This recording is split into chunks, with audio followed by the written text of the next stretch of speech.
Hi crafters, it's Andrea from Prairie Sky Paper Crafts here today with a how do I use it feature. I'm taking a break from tools and today we're going to look at the Pattern Play stamp set. I got this because I loved the bundle. I loved the paper. The Playful Alphabet dies are so much fun to use. And I liked the idea of the abstract textural background. But to be honest, other than the sentiments, I really haven't used this set a whole lot. Now, I saw a technique this week on another Stampin' Up! Demonstrator page that I really want to share with you because I think it's super fun and who doesn't love it? So I'm going to show you how to do the plaid with the large stripe, which is right here. So I've done it in Real Red on Whisper White. This one is Real Red and Mossy Meadow, again on the Whisper White. So I'm going to start with this and then I'm going to show you a few other things that you can do with the stamp set that'll really bring it kind of off of your shelf and into your crafting.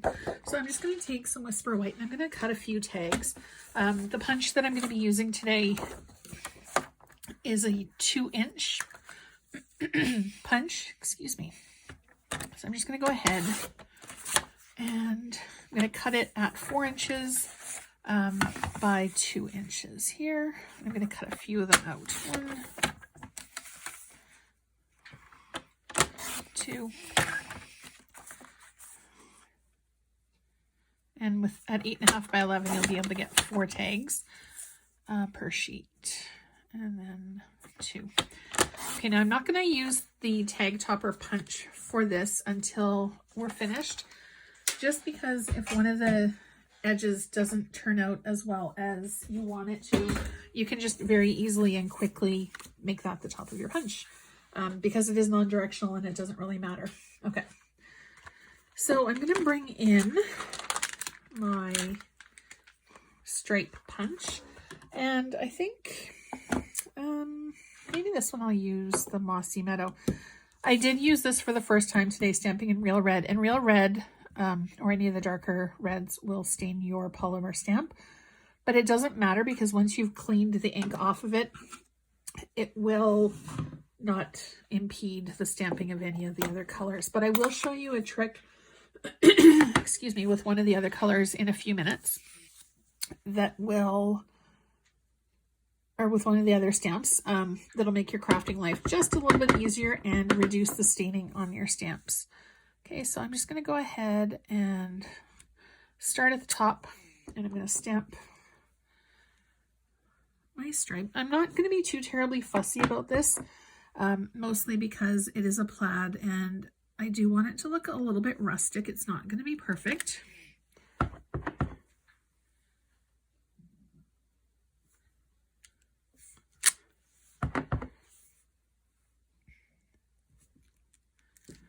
And you might want to leave some spaces that are a little bit bigger, some that are a little bit smaller. And I just put this 6x6 piece of a Designer Series background just to protect my work surface.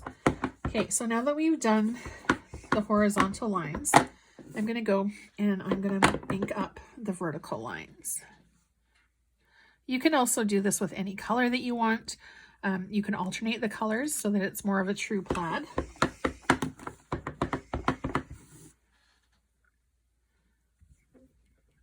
That one wasn't perfectly straight, but that's okay.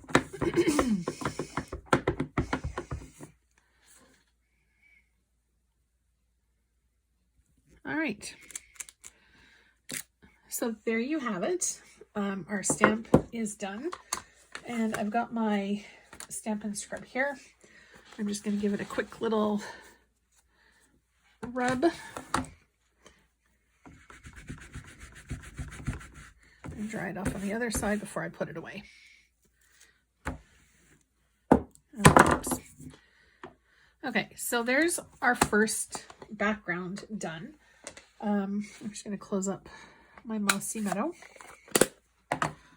And I've got an extra moose punched here, but before I go ahead and punch him, I'm going to punch the top of my tag. You just feed it in just when you can see the top of your paper, give it a punch, and then you're done. And I'm just going to grab a couple of dimensionals.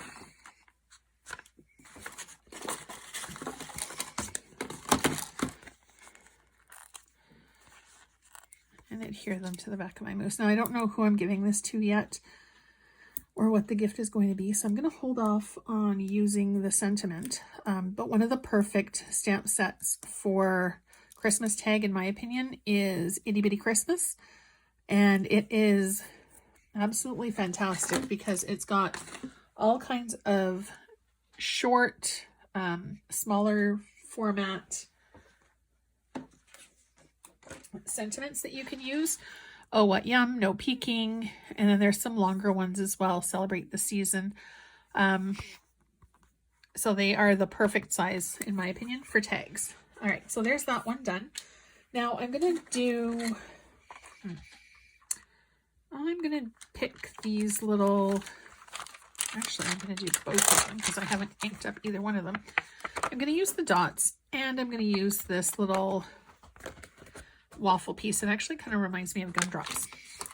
Okay, so I'm going to use Real Red for my gumdrop piece, and I'm going to use the Mossy Meadow for this other piece. I'm just going to bring in my block, get my dots on it. Yeah, I'm going to use the dots in Mossy Meadow. So I'm going to do this one first, and you can see that it will go all the way across the tag, but I'm going to leave a little bit of space between so that I can get my other little stamp in between. Oops. Cover that up with a little bit of bling later. And I'm not going to worry too much about it being perfectly straight because I want it to kind of look like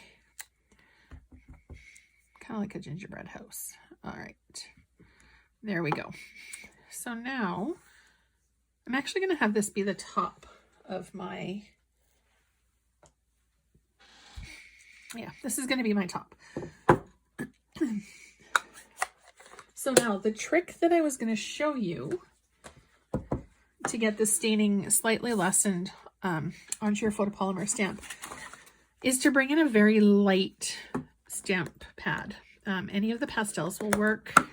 Blushing Bride, Petal Pink, Mint Macaroon, anything that's really soft and won't stain your stamp. And all you're going to do is ink it up and then stamp it off. And you're going to do that a few times.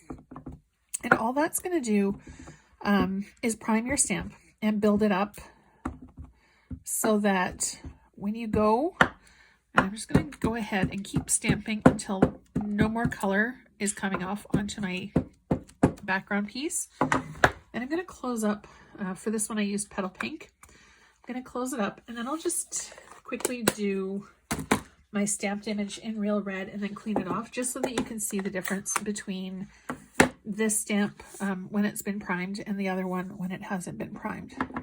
So I'm just going to ink this up and do a couple of little lines like this.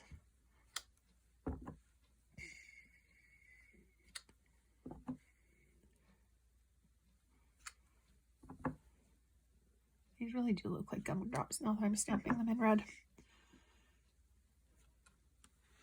Okay, now I'm going to bring in my Stampin' Scrub again and clean off this stamp set. With the Stampin' Scrub, I just got this one today. I actually had to replace the one that I've had for about 4 years. There's a sunshine in one corner and raindrops in the other. Usually what I do is on the sunshine side, which is the side that's supposed to stay dry, I put a little bit of a either yellow drop of paint or a yellow sticker. And then that way I can tell which is which. Okay, that's pretty clean. So now you can see the difference. Now this one I washed with soap and water. This one I just did with a Stampin' Scrub, but I've primed it. So you can see that really there's a huge difference between priming your stamp and not priming your stamp. So there's my tip for today. And the last last one that we're going to do is this little Starburst stamp, and I'm going to bring in the Mossy Meadow again. You can also do this one with Versamark, and it would give you more of a, actually I'll do that one with the Versamark so you can see. It gives you more of a tone on tone, and I'm going to be stamping it in Mossy Meadow. So I'm just going to take my stamp, and I'm going to do a whole bunch of random, just wherever the mood strikes. That should be big enough. And I just want to have it enough so that I can go ahead and bring in my tree stamp or punch. And I just kind of line it up to wherever you like.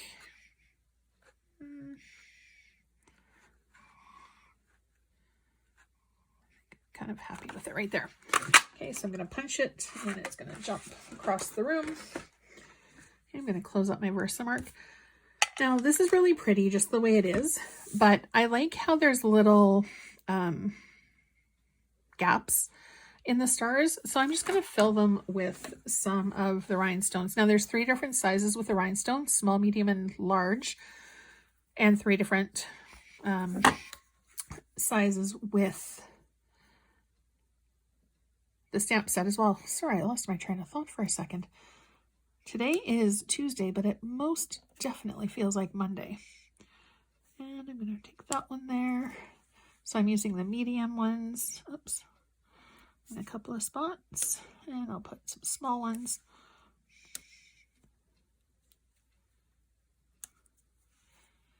And you can put them in other spots as well if you want to put a sparkle somewhere where there doesn't look like there should be one, or where there isn't a spot specifically designated for one. And I'm going to use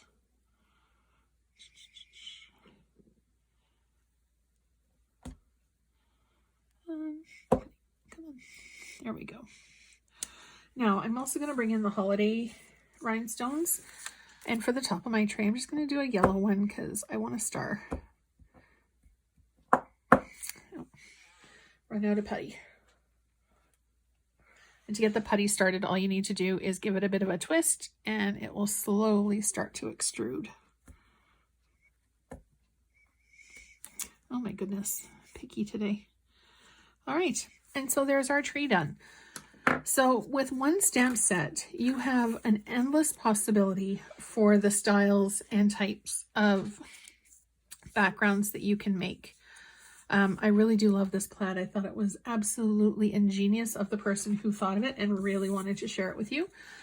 You can also do the heart background for Valentine's Day, for a wedding gift, for whatever mood strikes you. Today is ordering day for the new items from the January to June mini catalog. So demonstrators get to place their order. If you would like a copy of that catalog, comment below or send me an email at prairieskypapercrafts@gmail.com and I will reserve one for you.